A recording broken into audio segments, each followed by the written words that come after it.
nagpahuway ako kadali kay gikapoy kog bike. Wala man gud battery ako ang bike, so manual siya ba.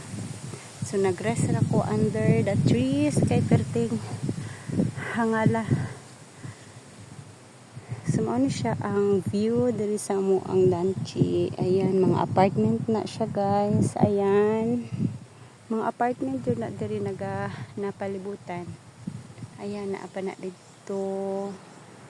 So mostly mga tao diri naga-rent. So maura to ato ang Marites guys kay murag layo-layo pa na ako ang sikaran para makaabot og balay.